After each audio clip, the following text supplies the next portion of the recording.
Spain just won the World Cup, 1-0 against Argentina. And some people will look at that score and say, only one goal? Was that it? No. This final had everything. Lionel Messi's possible final World Cup appearance, a 19-year-old Lamine Yamal carrying the expectations of a nation, Argentina reduced to 10 men, extra time, a goalkeeper producing save after save, and then, in the 106th minute, a substitute named Ferran Torres appeared and changed football history. One movement, one finish, one goal. 47 million Spanish people suddenly screaming at the same time, which is impressive because normally getting 47 million people to agree on anything is more difficult than selling an apartment with no parking. But Spain's victory was not really created in the 106th minute. It was revealed in the 106th minute. The real work began many years earlier. And that is why Spain's World Cup victory may be one of the greatest lessons in real estate, business, leadership, and life. My name is Peter. I'm the co-founder of Plus Agency, one of Australia's leading real estate agencies, a judge of the Asia Property Awards, and a member of Forbes Club Australia.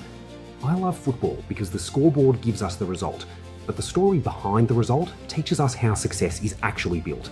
And Spain did not simply win this World Cup. Spain built this World Cup. Let's start with the man who scored the winning goal, Ferran Torres. He didn't begin the final as the main character. He began on the bench. For most of the match, millions of people were watching Lamine Yamal, Rodri, Dani Olmo, Lionel Messi, and Argentina's goalkeeper Emiliano Martinez. Ferran Torres was waiting. But waiting is not the same as switching off. That is the first lesson. In business, people often believe that if they are not currently receiving attention, they are not progressing. No promotion, no big listing, no viral video, no major client, no recognition. So they become frustrated. They stop preparing. Then their opportunity finally arrives, and they are not ready. Ferran Torres reminds us that you do not control when your moment comes. You only control whether you are prepared when it does. He entered the match, and when Spain needed one finish, he delivered the most important finish of his life. That is not luck. Luck is getting the opportunity. Professionalism is being ready to convert it. And Ferran did not create the goal alone. The move developed through Pedro Porro, Nico Williams attacked the ball, and Torres finished it. That is how great teams work. One person creates the space, another makes the contribution, another receives the applause. In business, immature people fight over credit. Mature teams fight for the result. Sometimes you provide the pass, sometimes you make the introduction, sometimes you solve the problem nobody sees. Sometimes someone else gets photographed holding the trophy. That does not make your contribution less important. A championship team understands that the logo on the front matters more than the name on the back. Then we need to talk about Rodri. Rodri is not always the most dramatic player on the pitch. He does not need 10 stepovers, 3 hairstyles, and a documentary crew following him to breakfast. But he controls the game. He controls the tempo. He decides when Spain speeds up, when Spain slows down, where the ball goes, and how the team regains control when the match becomes chaotic. That is leadership. The best leader is not always the loudest person in the room. The best leader is often the person who makes everyone else calmer. In real estate, every negotiation has emotion. The buyer worries they are paying too much. The vendor worries they are selling too cheaply. The agent worries the deal might collapse. The solicitor wants another amendment. The broker needs another document. And suddenly, 20 people are discussing one dishwasher. The professional agent becomes the Rodri of the transaction. Slow the game down. See the whole field. Move the information correctly. Keep everyone focused on the result. Rodri teaches us that control is not domination. Control is clarity. Then there is Lamine Yamal, 19 years old, playing in a World Cup final against Lionel Messi. Think about that. When Messi won his first Ballon d'Or, Yamal was still learning how to tie his football boots. Now they were standing on opposite sides of the biggest match in world football. That image represented more than one final. It represented one generation meeting the next. And this is an important lesson for every established business leader. Young talent does not need to wait until you feel comfortable. Your responsibility is not to protect your position from the next generation. Your responsibility is to prepare them to take the organisation further than you did. Too many businesses say they value young people, but never give them the ball. They hire talent, then tell them to sit quietly for 5 years. Spain did the opposite. They trusted Yamal. They allowed him to make mistakes. They gave him responsibility. And he became part of a European Championship winning team and a World Cup winning team. before most people have worked out how to lodge their first tax return. But Yamal's lesson is not that age does not matter. Experience still matters. His lesson is that readiness matters more. If somebody is ready, give them responsibility. If they are not ready, develop them, but never confuse age with ability. On the other side was Lionel Messi, possibly playing his final World Cup match. Messi did not receive the ending Argentina wanted, but one loss cannot erase a lifetime of greatness. He had already carried Argentina through heartbreak, criticism, Copa America defeats, and enormous expectations before finally lifting the World Cup in 2022. That teaches us another lesson. A disappointing ending does not invalidate an extraordinary journey. Business owners need to understand this. You can lose a pitch and still be excellent. You can lose a deal and still be progressing. You can have a bad year without becoming a bad person. You can lose one final without losing your legacy. Success is not never losing. Success is building something that one loss cannot erase. Then we come to Spain's defence. Unai Simon in goal, Pau Kubasi at the back, Marc Cucurella, Pedro Porro, and the players protecting Spain's penalty area. Spain conceded only one goal across the entire tournament. Everyone loves attacking football. Everyone shares the goals.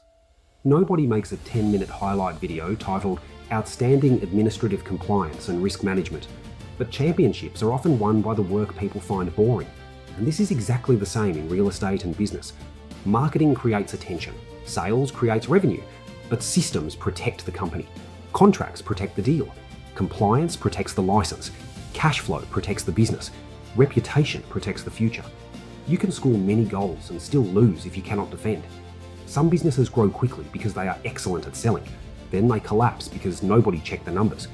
Spain showed that creativity wins attention, but structure wins championships. Pau Kubasi is especially interesting. He is still very young, yet he played with the calmness of someone who had been defending in World Cup finals since the invention of colour television. That calmness does not come from pretending there is no pressure. It comes from preparation. Confidence is not walking into a room and believing nothing can go wrong. Confidence is knowing what you will do when something does go wrong. Now let's talk about Luis de la Fuente, because Spain's coach may be the most important lesson of all.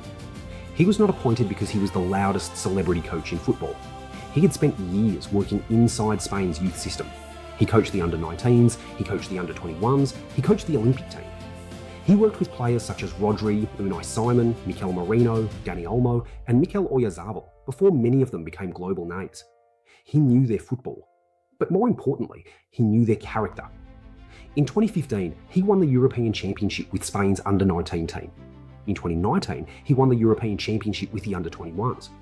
He then led Spain to Olympic silver, the Nations League title, Euro 2024, and now the 2026 World Cup.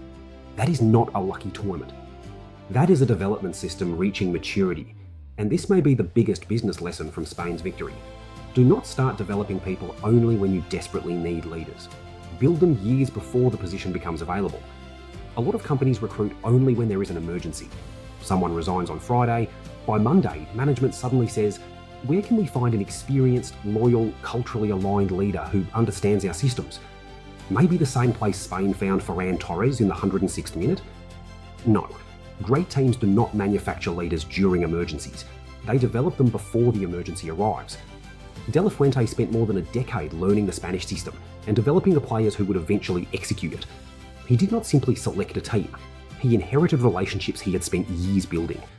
That is why leadership is not just making decisions. Leadership is building people who can make good decisions without you.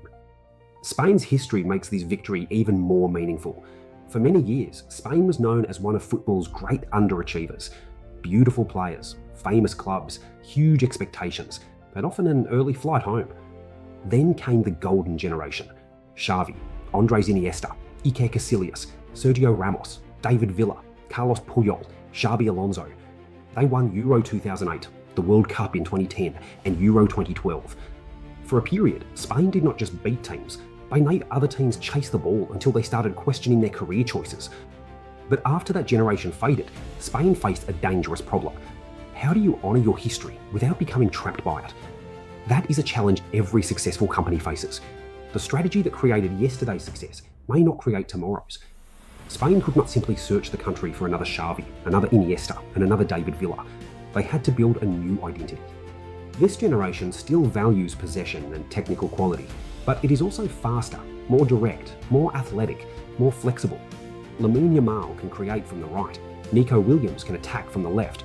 Rodri controls the centre. Dani Olmo finds spaces. Ferran Torres can arrive from the bench and become a national hero. Spain respected its DNA, but updated the operating system. That is what good businesses do. Your values should remain strong. Your methods must continue evolving. Tradition tells you who you are. Innovation determines whether you remain relevant. And now Spain has done something extraordinary. The men's team has won its second World Cup, 16 years after Andres Iniesta scored the winner against the Netherlands in 2010. Spain also holds the Women's World Cup, making this a remarkable period in the country's football history. But the real achievement is not only the trophies, it is the pipeline. Senior team, youth teams, coaches, players. Style, culture, trust. Spain did not wait for one superstar to rescue the country. They created an environment where many different people could become the hero. That is the organisation every business owner should want to build. Not a company where nothing works without the founder. Not a sales team where one agent produces everything. Not a family where one person carries every responsibility. The strongest system is not the one with the biggest star. It is the one that keeps producing capable people. So what did Spain's World Cup victory really teach us? Ferran Torres teaches us to stay ready when we are not receiving attention. Nico Williams teaches us that creating the opportunity can be as important as finishing it. Rodri teaches us that the best leaders create control without creating noise. Lamine Yamal teaches us to trust young talent when it has earned responsibility. Pau Kubasi and Unai Simon teach us that risk management and defence are not boring when they protect a championship. Lionel Messi reminds us that one result cannot erase a great legacy. And Luis de la Fuente teaches us that the people who appear ready today were often developed quietly for years. Spain won 1-0. One goal separated the teams, but thousands of decisions created that one goal. Years of coaching, years of development, years of setbacks, years of trust. That is success. People see the trophy.